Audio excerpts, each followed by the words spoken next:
तो hello guys, तो कैसे हो आप लोग। आज हम लोग बात करने वाले हैं भगवान श्री कृष्ण वर्सेस महारथी कर्ण के बारे में, और ये जानने वाले हैं कि इन दोनों योद्धाओं में से कौन ज़्यादा बेहतर था और इन दोनों योद्धाओं में से कौन ज़्यादा शक्तिशाली योद्धा था। वैसे तो इन दोनों योद्धाओं का कोई भी कंपैरिजन नहीं है, क्योंकि श्री कृष्ण जी एक भगवान थे और महारथी कर्ण एक योद्धा थे। लेकिन आज हम इस वीडियो में कुछ पॉइंट्स के बेसिस में जानने वाले हैं कि इन दोनों में से कौन ज़्यादा शक्तिशाली योद्धा था, और यदि इन दोनों के बीच युद्ध होता तो क्या होता। तो ये सब हम इस वीडियो में जानने वाले हैं। तो चलिए ये वीडियो शुरू करते हैं। जय श्री राम।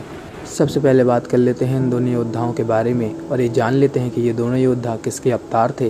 पहले बात कर लेते हैं श्री कृष्ण जी के बारे में। तो श्री कृष्ण जी भगवान विष्णु के पूर्ण अवतार थे। यदि बात की जाए महारथी कर्ण के बारे में, तो सूर्यपुत्र कर्ण भगवान सूर्य नारायण के पूर्ण अवतार थे। इसके अलावा महारथी कर्ण को भगवान विष्णु का भी अंश माना जाता है, क्योंकि भगवान सूर्य नारायण भगवान नारायण का ही एक रूप थे, और ऐसा माना जाता है कि भगवान विष्णु के दिल से ही भगवान सूर्य नारायण का जन्म हुआ था। और कर्ण के जन्म के लिए भगवान सूर्य नारायण ने अपने आप को दो पार्ट में डिवाइड कर दिया था, और एक पार्ट से उन्होंने जगत को रोशनी दी थी और दूसरे पार्ट से उन्होंने कर्ण बन के धरती में जन्म लिया था। इसीलिए महारथी कर्ण को भगवान सूर्य नारायण का पूर्ण अवतार और भगवान विष्णु का अंश माना जाता है। इसके अलावा महारथी कर्ण को पंचदेवताओं का भी अवतार माना जाता है, क्योंकि भगवान सूर्य नारायण पंचदेवताओं में से भी एक थे और महारथी कर्ण भगवान सूर्य नारायण के अवतार थे। इसीलिए महारथी कर्ण को पंचदेवताओं का भी अवतार माना जाता है।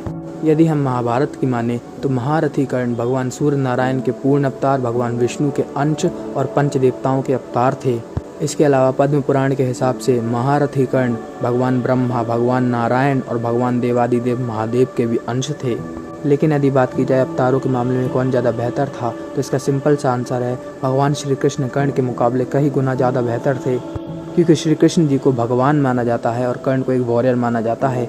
इसीलिए अवतारों के मामले में श्री कृष्ण कर्ण से कई गुना आगे थे। इसीलिए भगवान श्री कृष्ण को मिलता है 1 पॉइंट और महारथी कर्ण को मिलता है 0। अब बात कर लेते हैं इन दोनों योद्धाओं के गुरुओं के बारे में। तो भगवान श्री कृष्ण जी के गुरु थे महर्षि शांतिपनि। इसके अलावा भगवान श्री कृष्ण जी के पास भगवान विष्णु के सभी अस्त्र शस्त्र और उनके सभी दिव्यास्त्र भी थे। और यदि बात की जाए महारथी कर्ण के बारे में, तो महारथी कर्ण के गुरु थे स्वयं भगवान विष्णु के छठे अवतार भगवान परशुराम। इसके अलावा महारथी कर्ण के पास सभी देवी देवता, असुर, गंधर्व, यक्ष, राक्षस और ऋषियों के भी सभी दिव्यास्त्र थे। और इसके अलावा महारथी कर्ण के पास देवों के देव महादेव भगवान परशुराम, महर्षि वशिष्ठ और महर्षि विश्वामित्र के उनके सभी दिव्यास्त्र और उनकी सभी विद्याएं भी थीं। और अगर गुरुओं के मामले में देखें तो महारथी कर्ण भगवान श्री कृष्ण जी के मुकाबले कहीं गुना आगे थे, क्योंकि महारथी कर्ण के गुरु स्वयं भगवान विष्णु के छठे अवतार भगवान परशुराम थे। इसके अलावा महारथी कर्ण के पास देवों के देव महादेव भगवान परशुराम, महर्षि वशिष्ठ, महर्षि विश्वामित्र, सभी देवी देवता, असुर, गंधर्व, यक्ष, राक्षस और ऋषियों के भी सभी अस्त्र शस्त्र थे। इसीलिए गुरुओं के मामले में महारथी कर्ण भगवान श्री कृष्ण जी के मुकाबले कहीं गुना आगे थे। इसीलिए कर्ण को मिलता है 1 पॉइंट और भगवान श्री कृष्ण जी को मिलता है 0। अब बात कर लेते हैं इन दोनों योद्धाओं के अस्त्रों और शस्त्रों के बारे में। तो पहले बात कर लेते हैं श्री कृष्ण जी के अस्त्रों और शस्त्रों के बारे में। तो भगवान श्री कृष्ण जी के पास सुदर्शन चक्र, कमोदकी गदा, नंदक तलवार, नारायणास्त्र और वैष्णवास्त्र जैसे महाशक्तिशाली दिव्यास्त्र थे। इसके अलावा श्री कृष्ण जी के पास कई महाशक्तिशाली और महाविनाशकारी दिव्यास्त्र थे। अगर बात की जाए महारथी कर्ण के बारे में, तो महारथी कर्ण के पास कवच कुंडल, वाशवी शक्ति, सर्पमुखी बाण, भार्गवास्त्र, पशुपतास्त्र, नारायणास्त्र, ब्रह्मदंडास्त्र, शांभवास्त्र, अग्नेयास्त्र, वरुणास्त्र, वैवास्त्र, पर्वतास्त्र, अंतर्ध्यानास्त्र, नागास्त्र, नागपाश, शक्ति दंड और त्रिशूल जैसे महाविनाशकारी दिव्यास्त्र थे। इसके अलावा भी महारथी कर्ण के पास कई सारे सैकड़ों महाशक्तिशाली और महाविनाशकारी दिव्यास्त्र थे। अगर नंबर्स ऑफ वेपन्स में देखोगे तो कर्ण कृष्ण जी से आगे है, लेकिन श्री कृष्ण जी के पास ऐसे कुछ दिव्यास्त्र थे जो कि पूरे सनातन धर्म के सबसे ज़्यादा शक्तिशाली और सबसे ज़्यादा विनाशकारी दिव्यास्त्र थे। उन दिव्यास्त्रों की टक्कर लेना किसी भी अस्त्र के लिए असंभव था, जैसे कि भगवान श्री कृष्ण जी का सुदर्शन चक्र, कमोदकी गदा और नंदक तलवार। ये तीनों ही दिव्यास्त्र भगवान नारायण के सबसे प्रमुख दिव्यास्त्र हैं। लेकिन महारथी कर्ण के पास भी एक ऐसा कवच था जिसको भेद पाना किसी भी अस्त्र शस्त्र के लिए असंभव था। वो कवच कुंडल अमृत से बने हुए थे, जिस कारण से उनको भेद पाना असंभव था। यहाँ तक कि भगवान श्री कृष्ण का सुदर्शन चक्र और देवराज इंद्र का वज्र भी उसको भेद नहीं सकता था।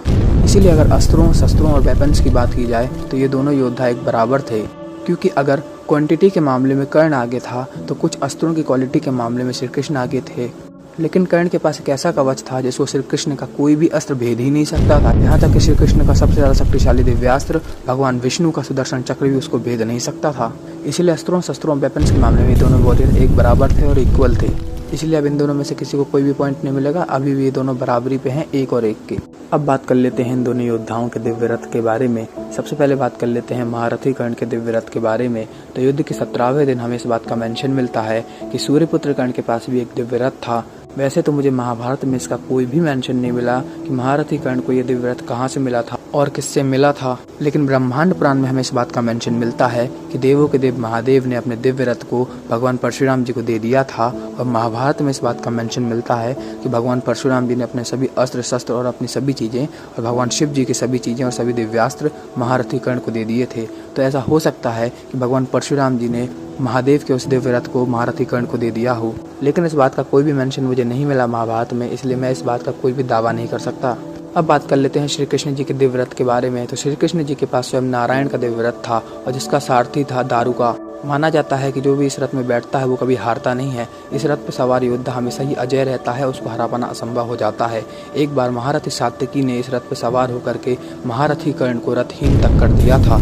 तो आप सोच ही सकते हैं, जब सात्यकी जैसे कॉमन योद्धा ने महारथी कर्ण जैसे महाशक्तिशाली योद्धा को रथहीन कर दिया वो इस रथ की सहायता से, तो ये रथ कितना ज़्यादा शक्तिशाली होगा। इसीलिए रथ के मामले में भगवान श्री कृष्ण को मिलता है 1 पॉइंट और कर्ण को 0। अब श्री कृष्ण जी के हो चुके हैं 2 पॉइंट और कर्ण के 1। अब बात कर लेते हैं इन दोनों योद्धाओं के दिव्य धनुषों के बारे में। तो पहले बात कर लेते हैं श्री कृष्ण जी के दिव्य धनुष के बारे में। तो श्री कृष्ण जी के पास भगवान विष्णु का सारंग धनुष था। सारंग धनुष को भगवान शिव के पिनाक धनुष के बराबर माना जाता है।